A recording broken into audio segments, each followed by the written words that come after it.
Hello, today we're going to read chapter 4 of The Boy in the Striped Pajamas. The chapter is entitled What They Saw Through the Window. If you'll remember when we left off on Wednesday, Bruno and Gretel were getting ready to look out Bruno's window. Now we're going to hear a little bit about what they saw. To begin with, they weren't children at all. Not all of them, at least. There were small boys and big boys, fathers and grandfathers, perhaps a few uncles too, and some of those people who live on their own on everybody's road but don't seem to have any relatives at all. They were everyone. Who are they? Asked Gretel, as open mouthed as her brother often was these days. What sort of place is this? I'm not sure, said Bruno, sticking as close to the truth as possible. But it's not as nice as home. I don't know that. I do know that much. And where are all the girls? She asked, and the mothers and the grandmothers. Perhaps they live in a different part, suggested Bruno. Gretel agreed. She didn't want to go on staring, but it was very difficult to turn her eyes away. So far, all she had seen was the forest facing her own window, which looked a little dark, but a good place for picnics if there was any sort of clearing further along in it. But from this side of the house, the view was very different. It started off nicely enough.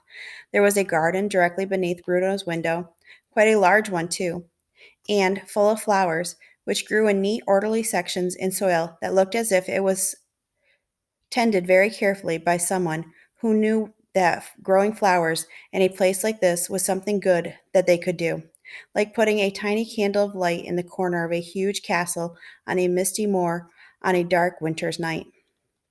Past the flowers, there was a very pleasant pavement with a wooden bench on it, where Gretel could imagine sitting in the sunshine and reading a book. There was a plaque attached to the top of the bench, but she couldn't read the inscription from this distance. The seat was turned to face the house, which usually would be a strange thing to do, but on this occasion she could understand why.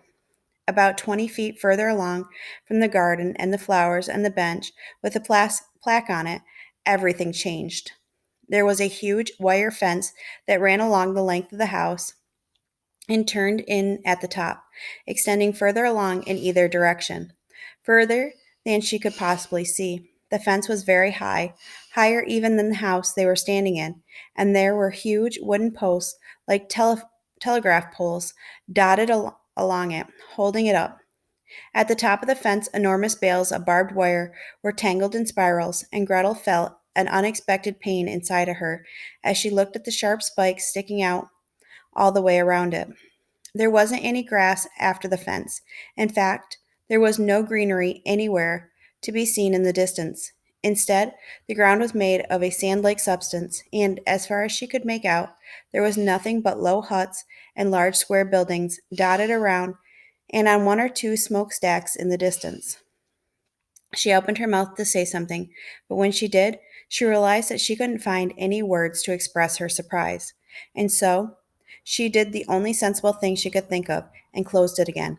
You see, said Bruno from the corner of the room, feeling quietly pleased with himself because whatever it was that was out there and whoever they were, he had seen it first, and he could see it whenever he wanted because they were outside his bedroom window and not hers, and therefore they belonged to him, and he was the king of everything they surveyed, and she was his lowly subject. I don't understand, said Gretel, who had built such a nasty looking place. It is a nasty looking place, isn't it? Agreed Bruno. I think those huts have only one floor, too. Look how low they are. They must be modern types of houses, said Gretel. Father hates modern things. Then he won't like them very much, said Bruno. No, replied Gretel. She stood still for a long time, staring at them. She was 12 years old and was considered to be one of the brightest girls in her class. So she squeezed her lips together and narrowed her eyes and forced her brain to understand what she was looking at. Finally, she could think of only one explanation. This must be the countryside, said Gretel, turning around to look at her brother, triumphantly. The countryside? Yes, it's the only explanation, don't you see? When we're at home in Berlin, we're in the city. That's why there are so many people and so many houses, and the schools are full, and you can't make your way through the center of town on a Saturday afternoon without getting pushed from pillar to post. Yes, said Bruno, nodding his head, trying to keep up.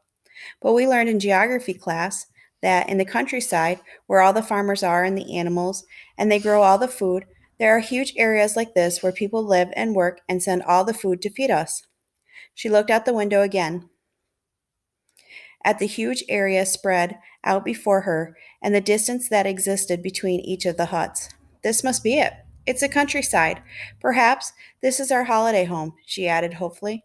Bruno thought about it and shook his head. I don't think so, he said with great conviction. You're 9, countered Gretel. How would you know?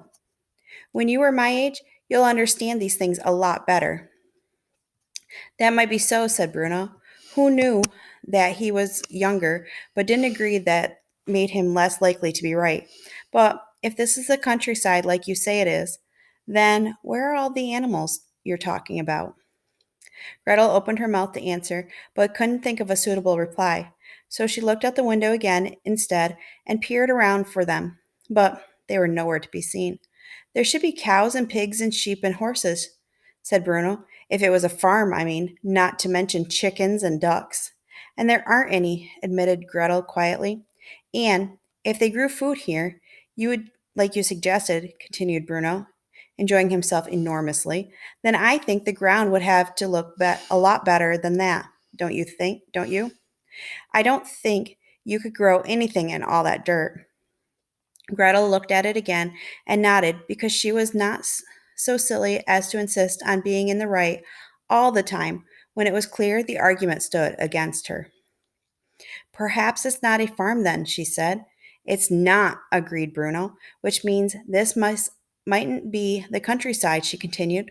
No, I don't think it is, he replied, which also means that this probably isn't our holiday home after all, she concluded.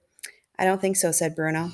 He sat down on the bed and for a moment wished that Gretel would sit down beside him and put her arm around him and tell him that it was all going to be all right and that sooner or later they'd get to like it here and they'd never want to go back to Berlin.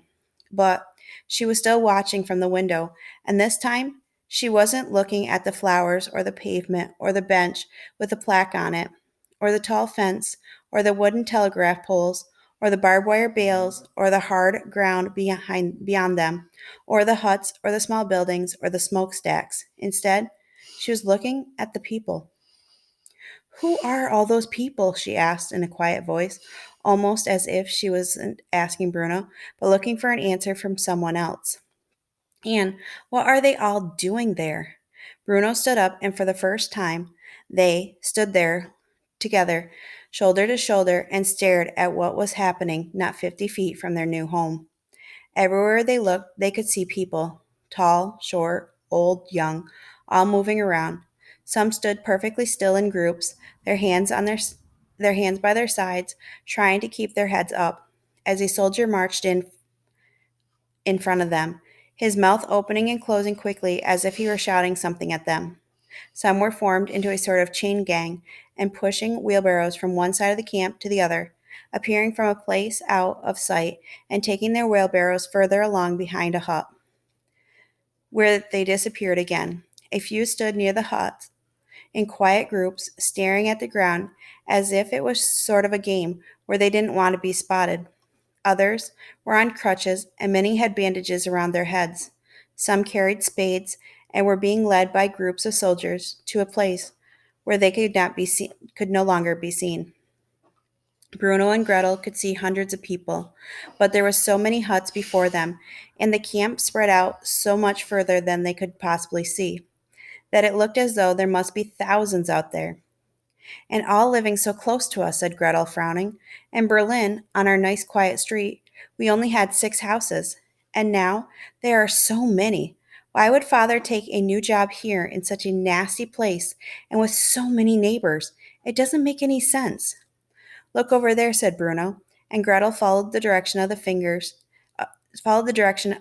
he was pointing and saw, emerging from a hut in the distance, a group of children huddled together and being shouted at by a group of soldiers. The more they were shouted at, the closer they huddled together. But then one of the soldiers lunged towards them, and they separated and seemed to do what he had wanted them to do all along, which was to stand in a single line. When they did, the soldiers all started to laugh and applaud them. It must be some sort of rehearsal, suggested Gretel, ignoring the fact that some of the children, even some of the older ones, even the ones as grown up as her, looked as if they were crying. I told you there were children here, said Bruno. Not the type of children I want to play with, said Gretel in a determined voice. They look filthy. Hilda and Isabel and Louise have a bath every morning, and so do I. Those children look like they've never had a bath in their lives. It does look very dirty over there, said Bruno, but maybe they don't have any baths.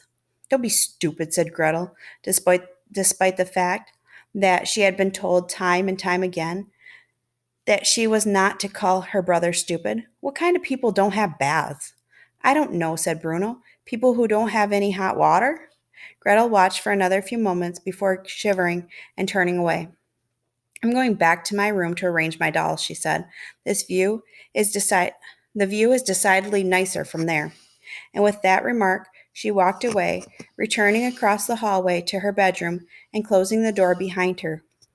But she didn't go back to arranging her dolls quite yet.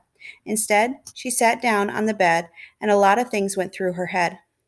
And one final thought came into her brother's head as he watched the hundreds of people in the distance going about their business, and that was the fact that all of them, the small boys, the big boys, the fathers and the grandfathers, the uncles, the people who lived on their own, on everybody's road but didn't seem to have any relatives at all, were wearing the same clothes as each other, a pair of gray striped pajamas with a gray striped cap on their heads. How extraordinary, he muttered before turning away.